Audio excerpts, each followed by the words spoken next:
Hello, everyone, and welcome to Red United TV. It's your boy, Ivorian Spice, and welcome to the Catch Up Volume 36. Yes, it's another week, and this time it's different now.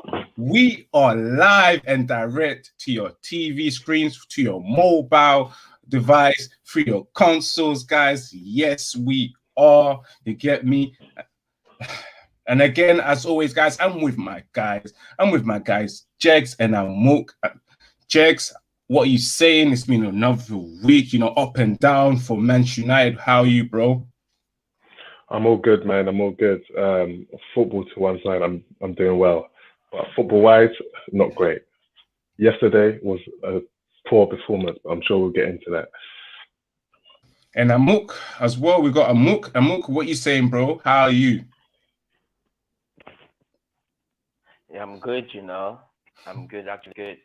Had a decent weekend. Just actually kind of messed up my evening, but how you guys doing though? Jax, what you saying, big man? You good, yeah? I'm blessed, bro, as always, man. You know me. You good? And of course, guys, if you're new to this channel, remember to subscribe, smash that like button. Remember to share, because sharing Ivorian Spice is caring, guys. And if you're new to this channel, this podcast, we discuss the recent match that's just went by, and of course the hottest debates as well, including transfer news and etc. And we also dive into the Premier League and also the FA Cup weekend roundup, and ending it up with some match day review. With some previews. Of course, this next week we have the international week, so we'll be looking at the England game as well. But yeah, guys, we're definitely going to be talking about that game against Leicester, that loss, that defeat. Oh my God. Guys, how to ruin our weekend. A good start last week. We had a good start to the week, midweek, beating AC Milan.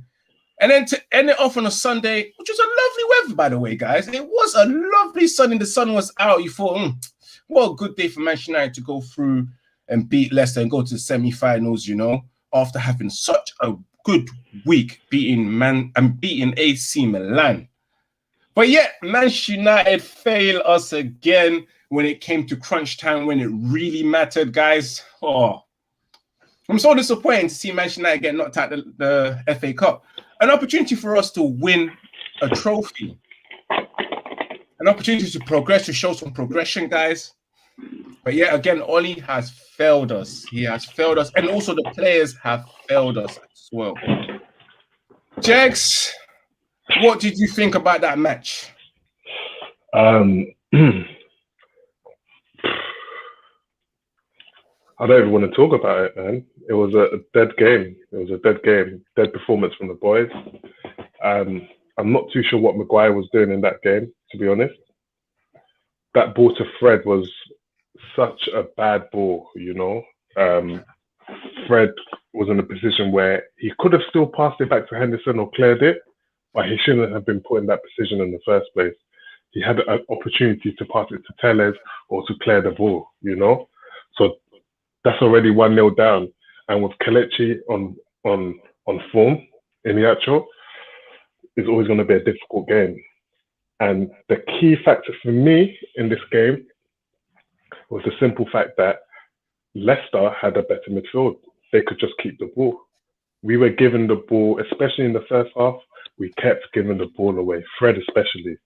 And if you keep giving the ball away, then you're losing the ability to create more chances. And Leicester just bossed us in the midfield. So, poor game for me. The only person I can say that played well for me was really Pogba. Greenwood played pretty well, considering. That's about it. The fullbacks were okay, but Maguire was poor for me. Fred was poor as well. They both need to fix up. And Amuk, fam, you watched that match. And just before I get up due to Amuk, Bits and Bob, obviously my boy wants you to ask him to tell you exactly, Jex, tell me about Fred. Like, tell me about Fred. Fred. Oh, do you know what? He's a squad player. let's be realistic now. He's a squad player because Fred wouldn't really get into an Arsenal, forgive me, a Man City, a Liverpool, you know, even Chelsea, he wouldn't get into that starting 11. And for me, it's a case of playing two holding midfielders. We need to definitely go back to a single pivot. We only need one holding midfielder. Yesterday, the way Ndidi was picking away at our midfield, intercepting and making brilliant tackles, we only need one of them there. Whether it's Fred or Scott McTominay, or whether we need to go into the transfer market, that's another story. But for me, Fred makes too many mistakes. He's a good player when he's on form, but he has the ability to make too many mistakes. You know how I feel about him in the final third? I'm always shouting, don't shoot once Fred has got the ball. So for me, yeah, I'd definitely keep him as a squad player, but I don't rate him too highly, if I want to be honest with you. And a poor game against Leicester. Poor game. Okay. And Amuk, let me pass it straight out to you, bro. Let your feelings out, bro. I know you probably feeling like shit because Manchester United plays shit against Leicester City. Oh, fam. What did you think about that game? It was just a shame to see us play the way we played. And some of us did expect it, but the way it happened was a little bit surprising. Like, our first take from the match yesterday was just to ask Oli, why did you have to cover Matic and Van der Beek? Why did you have to? Are we playing another match that we need Bruno to rest that much? Or you should play Bruno and Pogba in the first half. If you want to do whatever changes, you can second up. And the full players that he took off, how are you going to do full changes to improve the team? And you go back in again. It didn't help nothing. So for me, the mistake that felt like Oli did just in that match was to start them players, the midfielders. Jake just mentioned it. Leicester was too comfortable in him. Bobo is good, very good, but it's not match fit properly yet. So him playing, Van der Beek just came back. He hasn't been playing in another team. What do you expect happened yesterday? So like for me, that was the biggest mistake we did. And everything that happened was just expected. Amok, you'd think we'd be playing a Carling Cup game, the amount of people he was resting. Bear in mind, we've got a 2-week break. I say a break as an international break, but still, you play your best 11 and then you rest them later, you know? No, but the interesting thing is that Oli never, ever plays like... Oli should have never, ever played those players all at once, especially when they've come back from injury. No, it's true. It's true. It's true to keep it back because... Why not? What you tell me? Why not? No, I agree with you. He shouldn't have. He shouldn't have exactly. Yeah, because it don't makes no sense. Because all the time when Marcus Rashford comes back from his injuries, he plays away straight away, which is true. Yeah, but at the same time, Marcus Rashford's been playing shit. Whereas this time, I understand that. Okay, cool. You want to rest Fred. You have nothing else to do.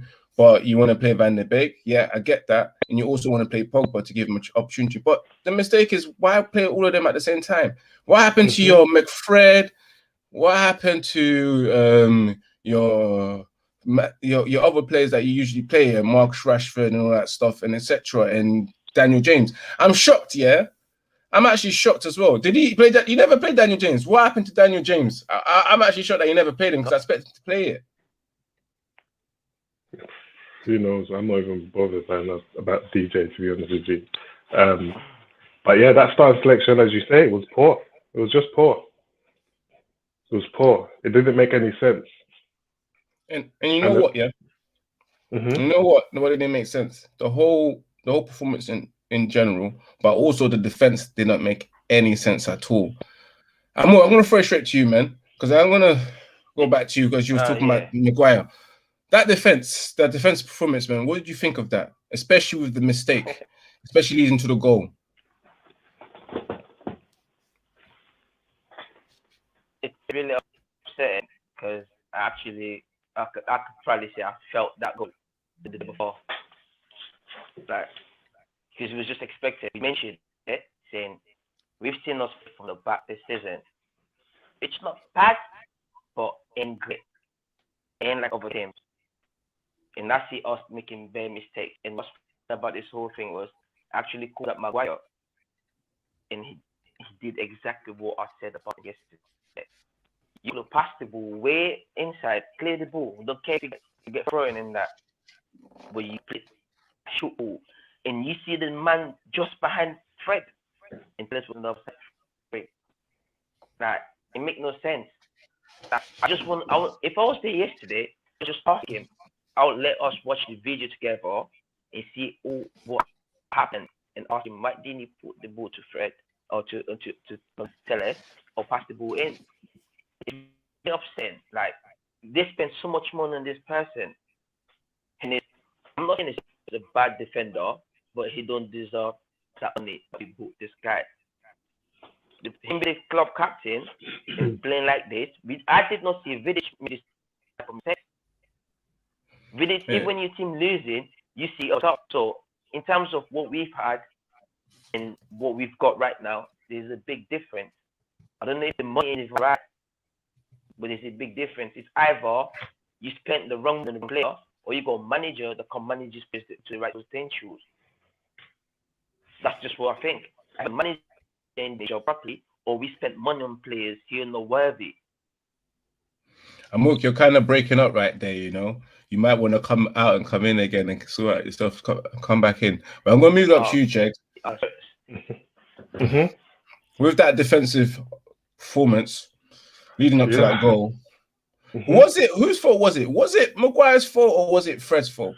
1,000,000% Maguire's fault, only because Maguire can see the whole pitch. Fred has his back to everything. Maguire can see that there's a player right onto Fred.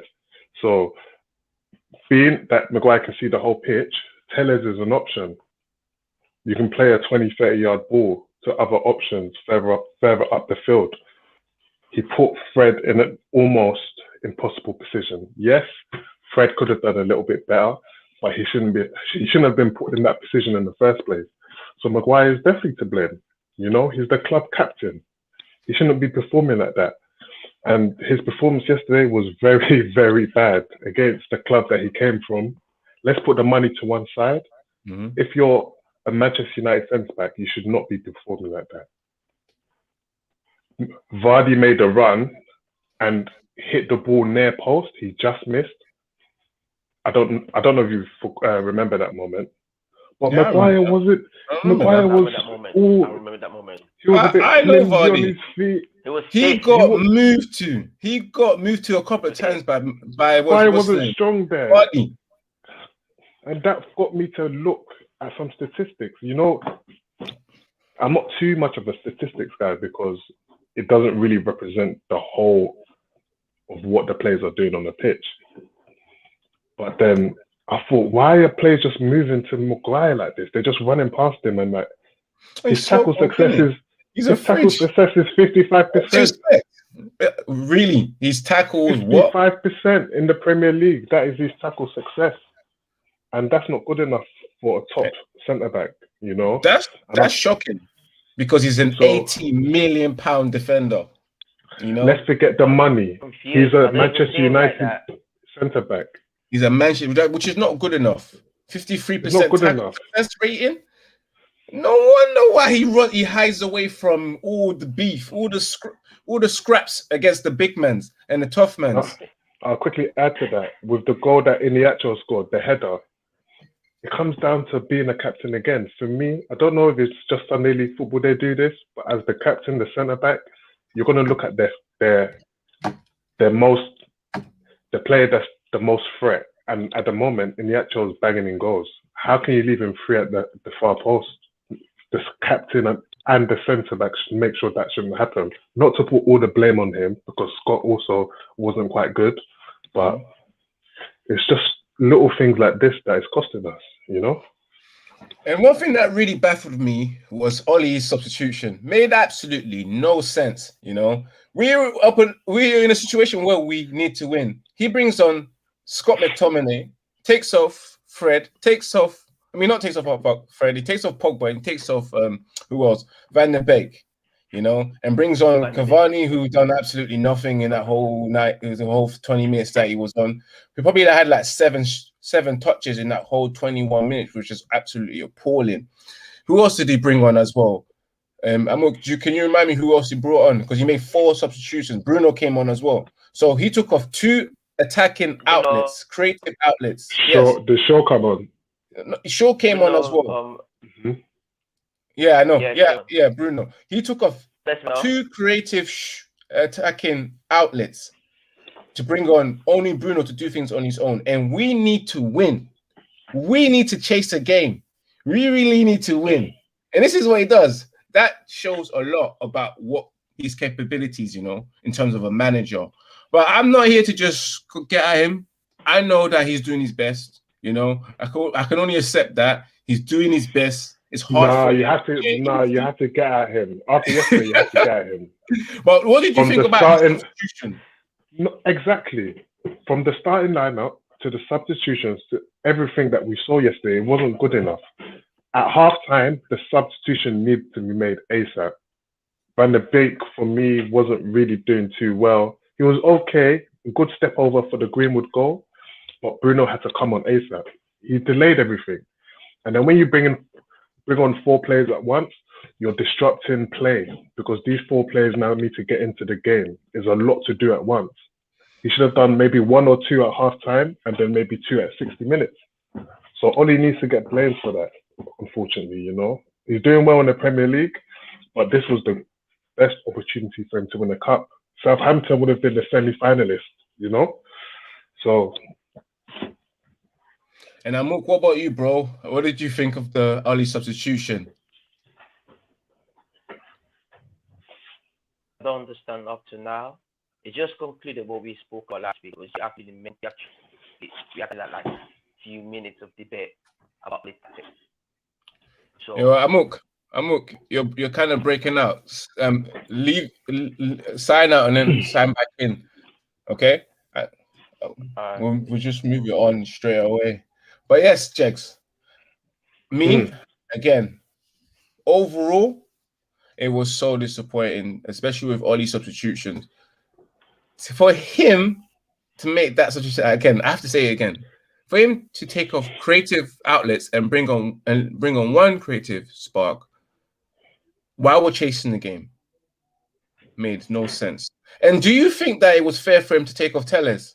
Because I thought Telles was doing well. Telles was actually doing quite well. And one thing as well, do you think as well he should have kept on at least Van der Beek or Pogba, or where if he was going to play both of them, at least have one starting and have one coming on to make things a bit easier for us, especially if he was chasing the game? Exactly. On your first point, Telles had quite a good game. The only thing I could possibly say is that he played an hour and maybe he wasn't fully fit to play the whole game. Hence why Shaw come on to give that burst of energy down the left-hand side in the final 30 minutes. In terms of Van der Beek, for me, as much as I do want to see him given a chance, this wasn't a game for it. This is, Oli knows that all we're waiting for is a cup. Why play a player you have no trust in? It's evident that Oli doesn't trust Van der Beek. He doesn't play him at all, only in FA Cup games. And this is the quarterfinals now. It's a crucial game against Leicester, who are doing their thing this season, you know? So, yeah, I don't see what cups we're going to win this season because we're favourites for the UEFA Cup. But even then, who knows? Who knows? Because the team selection now is not really giving me no faith that going forward, we're going to have a good team selection or a sensible team selection, even against Granada. We can't underestimate them. We can't be doing Van der Beek, Matic, and Fred against Grenada or what's their name? Sorry, is it Grenada? Granada. Mm-hmm. Granada. It needs to be better from Oli in that aspect, you know. Big up Red 18 who says that no Telles should have not come off, and also big up Bits and Bobs. You know, he says we don't play to suit David Van der Beek, which is true. We don't really play in a style to suit Donny Van der Beek, which I agree with you. And more quickly, What did you think of that, the substitution? And also let me know who your man in the match was. And also, as well, who your donkey of the match was as well. I think the substitution was a bit stupid in the sense that I just mentioned it. Let play integrate themselves into the game. You can't just bring 4 players all together. I think that was the wrong choice. And the players that he took up, I don't like he took up the wrong players as well. Because Pogba should have stayed in. Pogba, no matter how lazy or whatever he is going for, as long as he's playing from Bruno, they play good.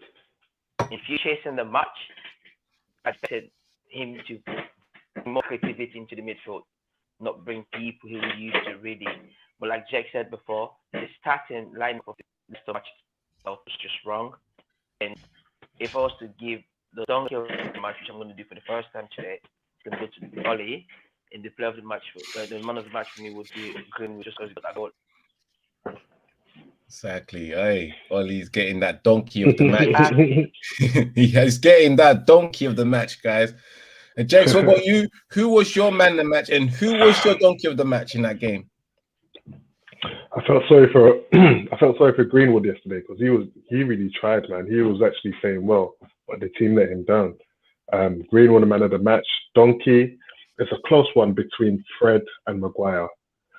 As much as I would like to give it to Maguire, I have to give it to Fred because he lost the ball way too much, and that was one of the reasons why Leicester had space and opportunities to create the chances that they did. So Fred, for me, was a donkey yesterday. You guys already know who was my man in the match and who was my donkey of the match if you're watching my match reaction, of course. My man in the match, of course, was Mason Greenwood, just because the fact that he scored that goal and he played well.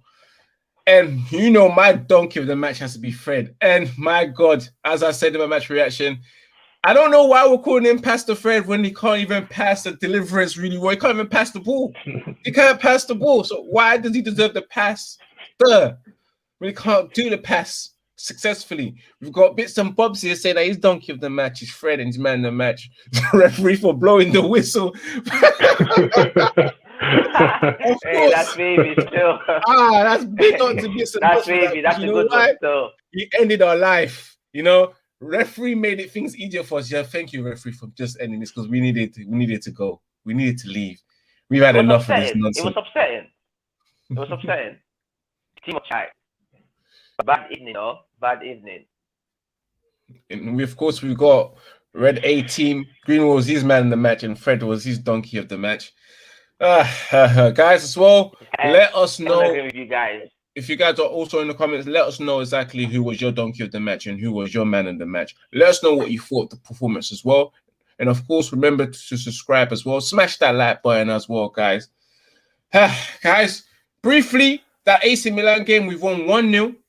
We went through. Paul Pogba as well. Labile did the thing for us. Come to save the day. The people that the guys don't like. Yes, I know. You don't like him. We know why you don't like him. He's a triple threat. Yes, but he came on and scored for Manchester United and saved the day. And just quickly, what did you guys think about that game and the result? I'll start with you, Jake. I'm surprised that we even went through. I'm not going to lie. In that first half, AC Milan had quite a few chances, They had a handful of chances whereby if Zlatan was fit enough to start or if they were more clinical, they could have taken the lead.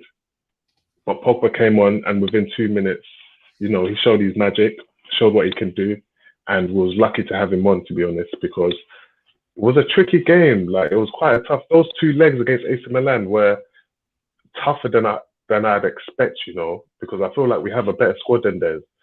But the main thing is that we're through, isn't it? But it wasn't a great game to watch, to be honest with you. And what about you, Amok, man? What did you think about that game? The best thing about the whole game was we went through. We qualified to the next round. And the whole performance, I think Arsenal played a little bit better in the second leg than the first leg. That we were able to do a little bit of bits and bobs, but it still wasn't good enough. They just say, out of curiosity, Pogba did not play that much. How's he going to score? He was going to score for us. Because what he did, it was not just a goal he got. He used his head, his brain, whatever you can call it. That's a very good technical ability of a player for him to get that ball. Yeah, he's a very good player, and I think we will definitely lucky to go through against Milan. Definitely lucky. Cool. Me, I'm just pleased that we went through.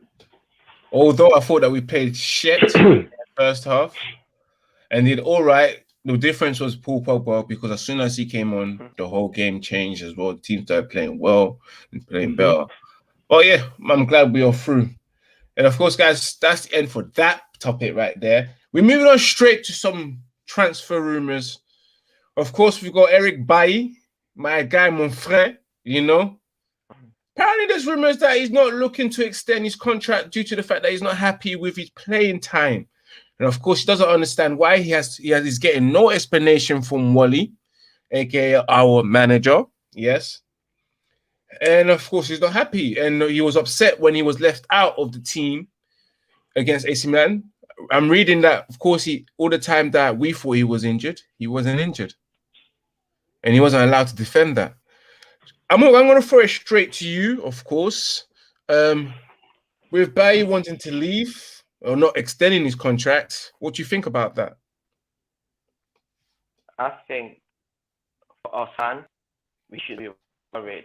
But all they don't care about this decision if he signs a contract or not, because he's not playing them anyway. Only got his favorite defenders. And we've seen that this season and last season as well. But as a fan, I would really like everybody to stand and do with us. Because like we mentioned in this show countless times, he is one of the best defenders that we've got at the club. So if you're gonna let go of one of your best defenders, you're gonna offer preparation trip. That person, not with another Maguire type of player, but someone that he has ability and we can do better than him. But I don't know. I hope the club can convince him to stay, and I hope he stays. But if he wants to go because of his play time, he definitely needs to go because he knows he's at United. And just to let you know again, you are breaking up as well. You might have to sort out your stuff again. I don't know, maybe that be your connection. Let me just go to my question. With me, of course, I'm upset that Bailly's been treated like this, because Bailly, of course, has been one of our best defenders.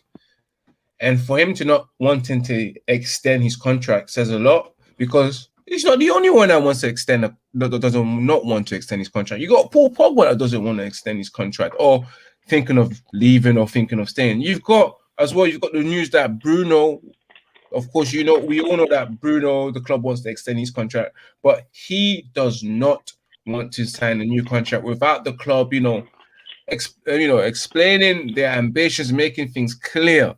So, of course, he's also on the fence about that.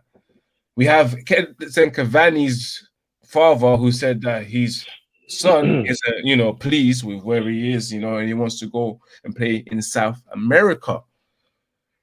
So, are we surprised that Bailly doesn't want to extend his contract because, of course, playing on the Oli, he hasn't been happy?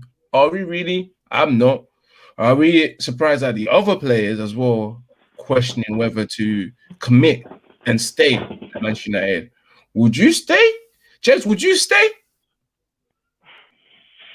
No, because I'm about the trophies, man. I wouldn't stay. As much as I'm a fan. And Eric Bailly, I would say one thing. Of course, it isn't his fault, but a lot of the time that he can't get selected, it is down to the fact that he is injured. However, I would be quite confident in saying that the majority of United fans see Bailly as in our top two centre backs. Either you say Maguire and Bailly or Lindelof and Bailly. I don't blame him for wanting to leave. He's not favoured by Oli. If he does leave, we just need to bring in a world-class centre back. And for me, the favouritism needs to stop. If Maguire is having a bad game, he needs to sit out. Bailly should be playing the next game with Lindelof. And Bailly should be able to improve himself. you know, because Bailly's a good player. Everyone can see it, but I don't know why Ollie can't see it. Maybe he's doing something just in training, he's not playing well, or there isn't a good relationship there. I'm not too sure. But apart from the injuries, when he's fit, everyone can see it. He's our top two. But hey, we'll see. Hopefully he doesn't leave, but I don't blame him if he does, to be honest with you. And yes, of course, another player that is not happy at our club, Donny van der Beek. Rumors have it that he wants to leave as well. He wants out. Whether it's true or whether it's not, I can understand if it's true. And then again, at the same time, I can't understand if it's not true, you know, because he's been treated really badly, not getting enough playing times from Ollie. Jegs, do you think these rumors are true? Wasn't it his agent that came out and spoke after 2 or 3 weeks of Van der Beek not starting? And since then, Van der Beek has still not been in the plans of Ollie. So for me, it's inevitable. As long as the club can pay the price for Van der Beek, he will probably go. I've always stood by it that Ollie did not buy this player. I'm sure of it. I think it was Ed Woodward that bought Van der Beek and told Ollie, here you go. That's your potential replacement for Pogba. And it just hasn't worked. Because Ollie doesn't trust him at the moment. And the comment that you said earlier from one of the viewers, very good comment. Which one? Van der Beek, about Van der Beek needing to play in a different setup. Van der Beek plays at a very high tempo. He would fit into like a Man City team because he gets the ball and he moves it so quickly and he's already gone. Whereas one of other players might do dally on the ball, taking 2, 3, 4 unnecessary touches. So he is a good player, but he's just not. Our team isn't set up for him. Not at the moment, you know. Not when we're playing 2 holding midfielders. Anyway, we need to change that. That thing is costing us, especially against the lower clubs. It's costing us a lot. That 2 holding midfielders. So Van der Beek, again, if he goes, I don't blame him, and I think we can get a better centre midfielder anyway. So it's not too much of a worry for me. Amok, unfortunately, just welcome back. Yeah, we were just speaking about Van der Beek rumors. Rumors have it that he's looking to leave. He's not happy, and of course, he wants head-to-head talks with, of course, Ed, which I believe is the right man. Don't go to Ollie. If you want a new contract, you want to sort things out, because Ed don't know nothing. You can go and speak to Ed. Ed will be like, yeah, it's true. No, you should be starting. Yeah. You should be playing yourself. Why isn't he playing? I didn't even know he wasn't playing you. You know that. Let's be real, Donny. I don't watch Manchester United at all. That's why I've hired directors of footballs. You know, I have a technical directors. I don't have to attend games. That's the truth. He should have. He definitely should be going to Ed Woodward, because then he'll get some answers. But Amok, what do you think about these rumors? And what do you think about it in general?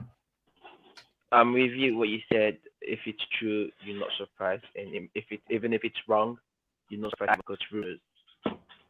We hear like this every single year concerning football. It's running the football world, anyways. But I want to see Van der Beek do well at United. I actually like his player. He's a very, very good player.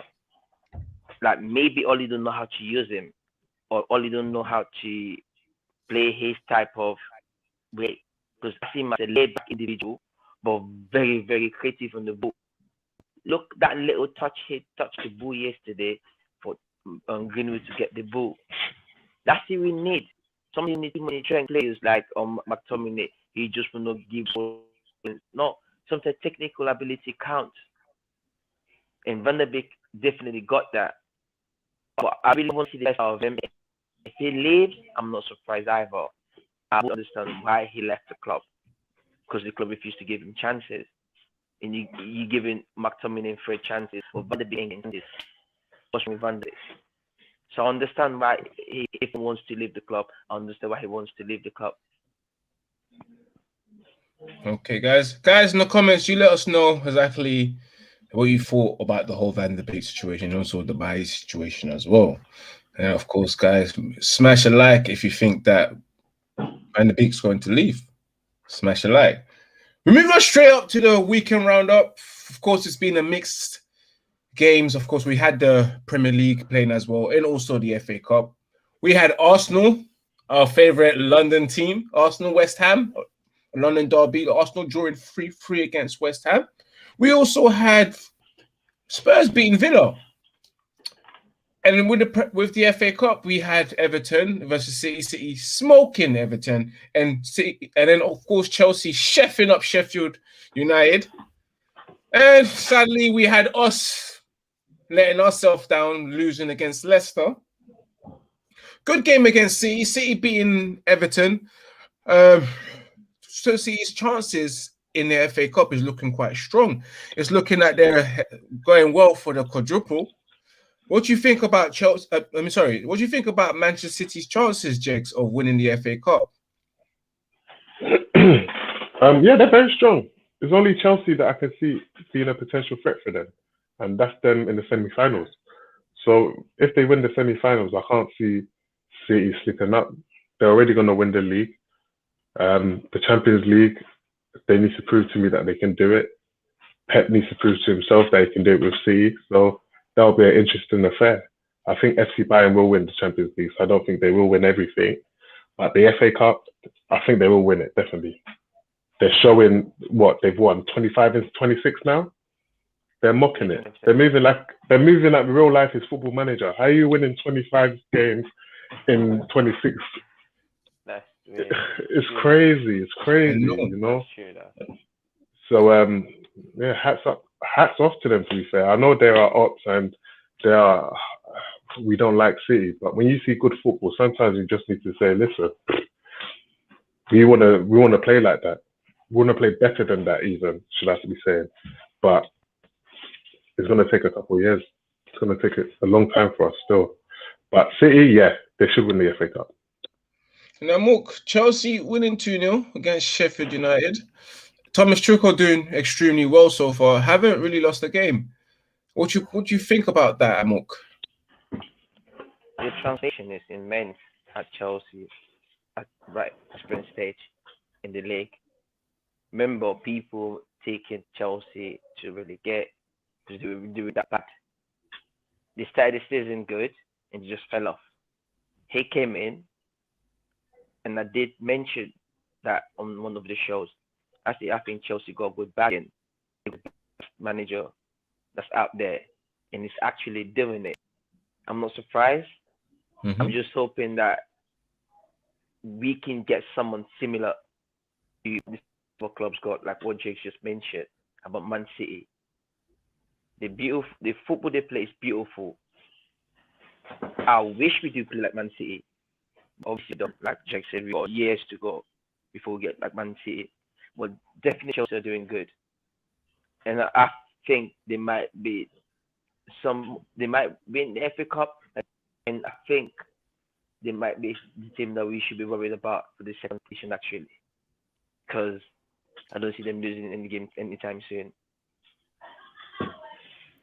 And of course, Arsenal, London derby.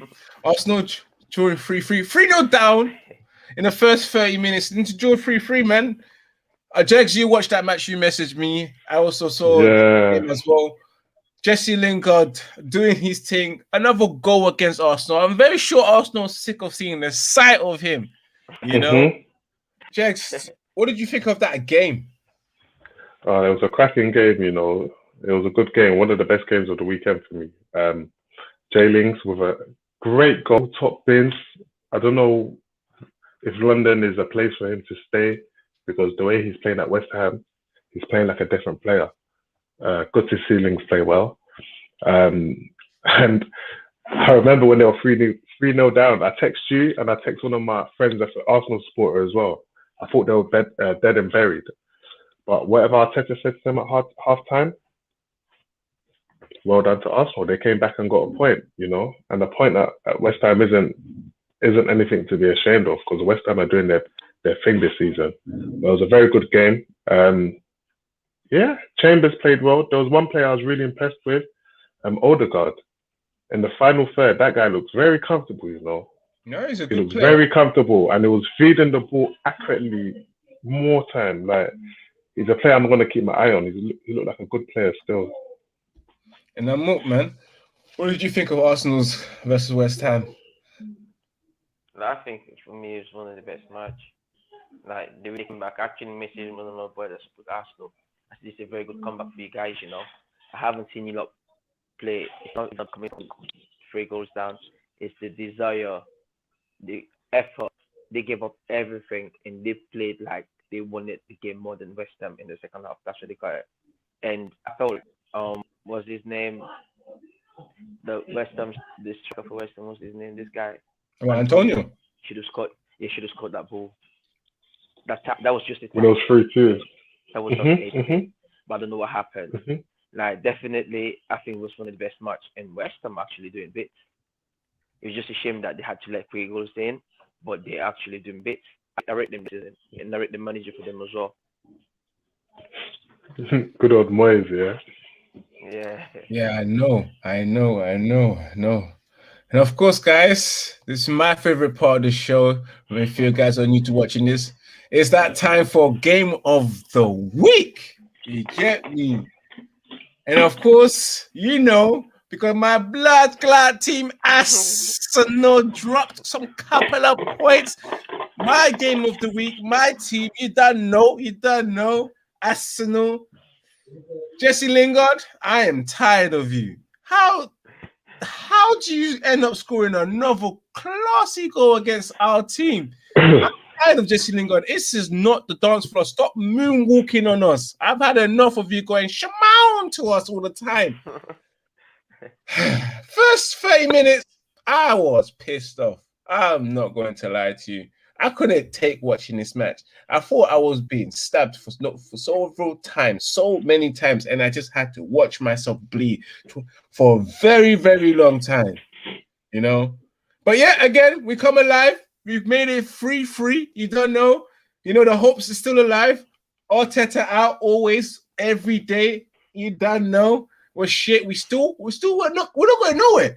Sometimes I look at the table just to see from page 1 or page 2, which one is it this week. We never progress. We've been 10th for a very long time. And I'm out here, I have the nerve and the audacity to tell all these other teams, like such teams like Manchester United, that you're shit, even though you're second and we're 10th. Yeah, I have the audacity to go to Chelsea players and tell them they're shit. Our players are better than yours. We've got the best youth academy in the world, all etc. and that. You get me? And what was your game of the week? I saw the tight team today, you know, doing the tight team. So what was that? Was my game of the week. So I ain't gonna lie, it was a very good game to watch. It was very entertaining. I felt like both halves got 2 different throws, and it was beautiful to watch. But that was definitely a game of my match of the weekend. And I felt like I said, you know, when you got them jumper or them leather coats in your wardrobe that you know you've got it, but you always want to put on a special occasion. I felt like that's what, like I said, became for Arsenal. His cause when Arsenal really needs a goal. And whatever he did yesterday, he did brilliantly. Larry yesterday, for me, if I was to give them another match, I'll give it to Lacazette. He did bits. That was my game for the weekend, though. And what about you? What about you, Jake? Sorry, what was your game of the week? It's going to be a clean all-rounder. It's 3-3 Arsenal. The Arsenal game was too good, too entertaining to watch, you know. If I was going to give a man of the match, it had to be Odegaard, you know. Maybe Odegaard or maybe Chambers at right back. He played decent still. He whipped on a few good crosses. But West Ham, I don't know how they let in three goals and dropped the 3 points. But yeah, that was my game of the week. I haven't got too much to add on what's been said. Good game, guys. If you're in there, guys, in the comment, let us know exactly what your game of the week was as well. And of course, guys, Arsenal, you know. Nah. Okay, we all went for Arsenal. As you can see, all 3 of us game of the week was Arsenal. You have to pronounce it right. It's Arsenal. You know, like pronounce what it right. Jack said. We appreciate football. We love good football. We like seeing good football. We don't care if it's us in everything. Whatever game that we watch that got good quality football in it, we go talk about it. It was definitely a good match. And a quick question: we got Alaji in the comments right here. He's asked a question. I'm going to throw it to you guys before we move on to the next topic. He's asked, if you had to get rid of one player, who would it be?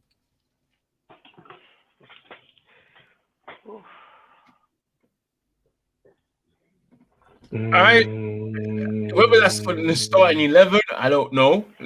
Daniel James. Okay, if it's in the starting 11, I can't really say. But if you just hit him in general, I'll say Matic. As much as I like him, Matic. Do you know what? Yeah, I'm gonna go for someone that has to go, that no one even clocked that he's still there. And this is the perfect opportunity to say his name, Phil Jones. He needs to go. That's the person that needs to go. Before anyone else, he definitely needs to know.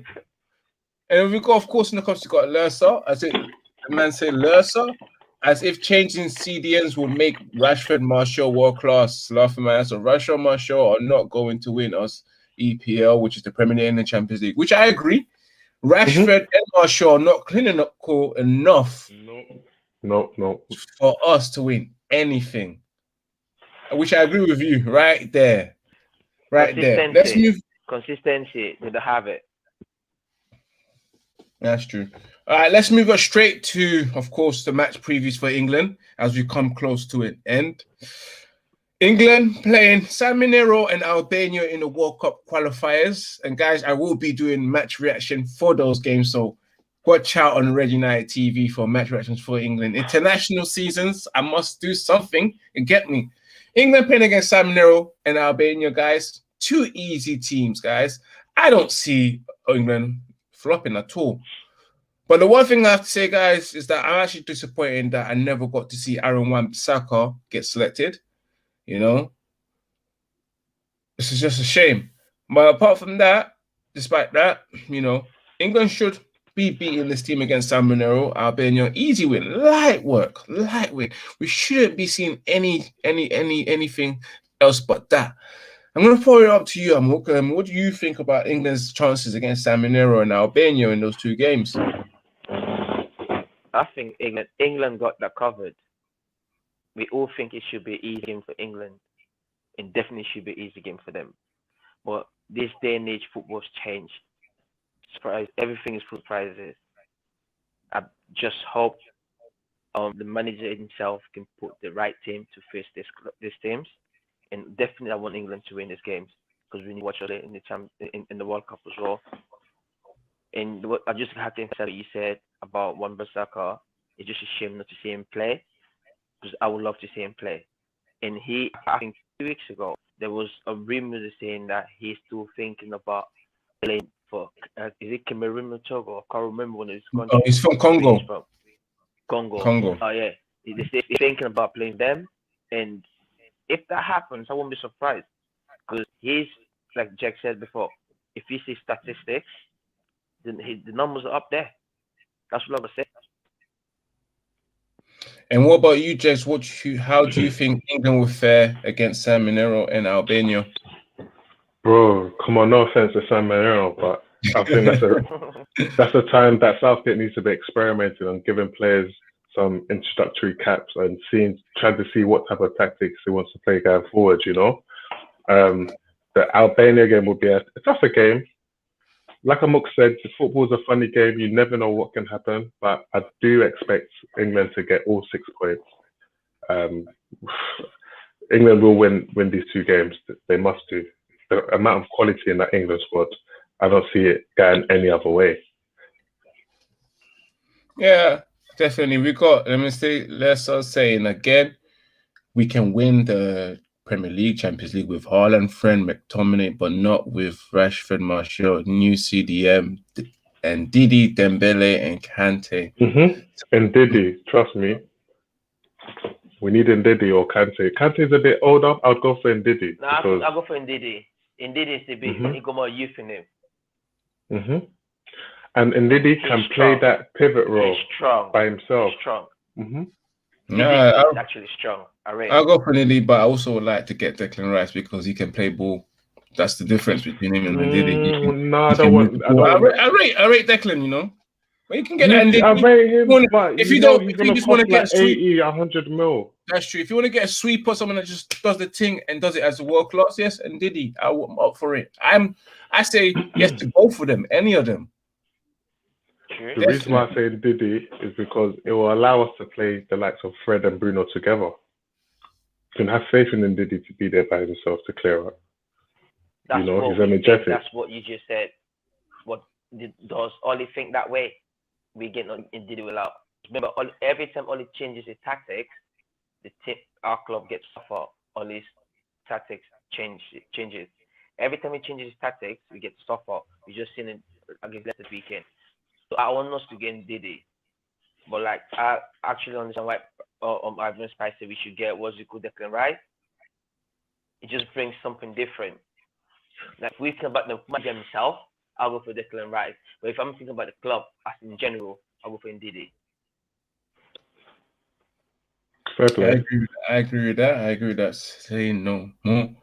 Anyway, guys, we have come to the end of the show. We'd like to thank you for watching, of course. We'd like to thank those who was in the comments as well. That was getting cracking. Thank you. Of course, we're gonna pass on to the part where Joe, Jazz, just a quick question. What did you guys think about Fred being socially abused before we end it off? I didn't hear about that news, you know. What happened? He's been socially abused on social media, Fred, after the game. Like I said in previous posts, bro, until there is social media start asking for proof of identity, it will keep happening. So it's unfortunate that it's happening, but there's nothing more we can say or do about it. But yes, guys, as I was saying before we end it off, we'd like to plug in the guys, of course, the co-host. Jegs, where can the people find you? Instagram, Jegs_United. And Amok, where can the people find you as well? They can find me on Instagram at Amok or Pretty Flacco on 16. I think I love my Amok name too much. Pretty Flacco on the whole 16. I think you called me Amok too much. I'm liking it. And of course, guys, you can find me on Red United TV. Remember to, of course, follow the official Instagram account of Red United TV, which is Red United TV 1, and of course the official TikTok account, which is Red United TV, and of course follow me on my personal Instagram account, which is Ivorian_Spice, same as the Twitter, and of course the Snapchat, guys. And of course, guys, you can also find me on a Wednesday on Bits and Bobs. Remember to subscribe to Bits and Bobs. You see me for that United podcast at 8 p.m. Remember to catch me there. And also keep a lookout for more events and I'll let you know. And of course, guys, remember to subscribe, smash that like button. Remember to share because sharing Ivorian Spice is caring. My favorite bit of the show. His favorite bit of the show. And ladies, remember to share to your ex, guy, and your current boyfriend, guys that you like, guys that you don't like, even guys who are chasing you, including your pastor. When your pastor asks you for your number, throw him the link and tell him you found a guy that can preach it way better than you. You get me, guys? Until next week, guys, keep it united. You know? And guys, as well, remember to keep it Red United because we are out. Peace out. Smash that like button. I love guys, though.